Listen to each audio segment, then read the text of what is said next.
सखी चलू देखैले सीता जी के सवार है राजा जनक भवन है ना।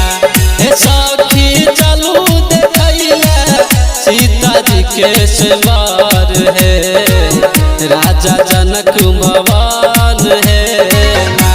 हे सखी चलू देखैले सीता जी के सवार है राजा जनक भवन है ना। हे सखी चलू देखैले सीता जी के सवार है राजा जनक भवन है ना।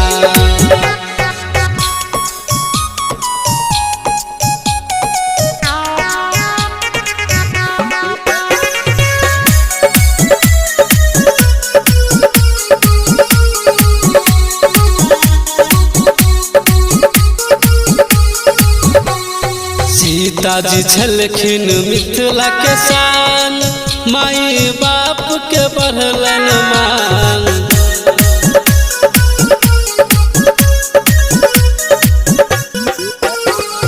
सीता जी छलखिन मिथिला के शान माई बाप के बढ़लन मान। हे सखी राम जी अलखिन अयोध्या नगर से राजा जनक भवन है ना।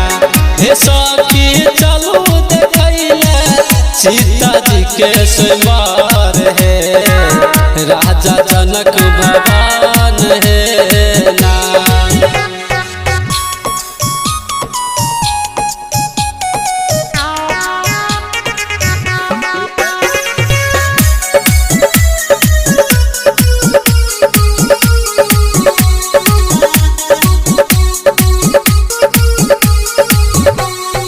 एलै देश विदेश से राजा शिव धनुष के उठावा।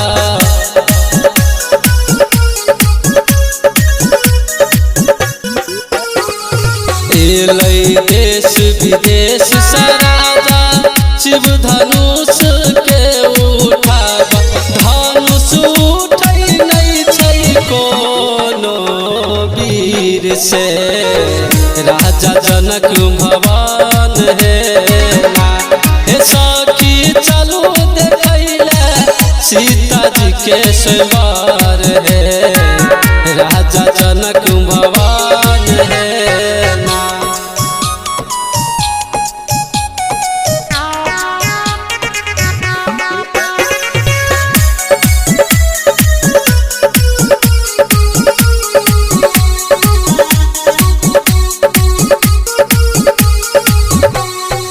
अंत में राम जी एलन सीता जी के देखत रह गेलन।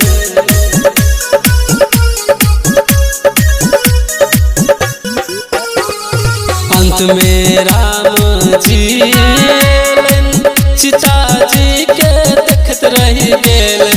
देलखिन शिव धनुष के तोड़ है राजा जनक भवन है ना।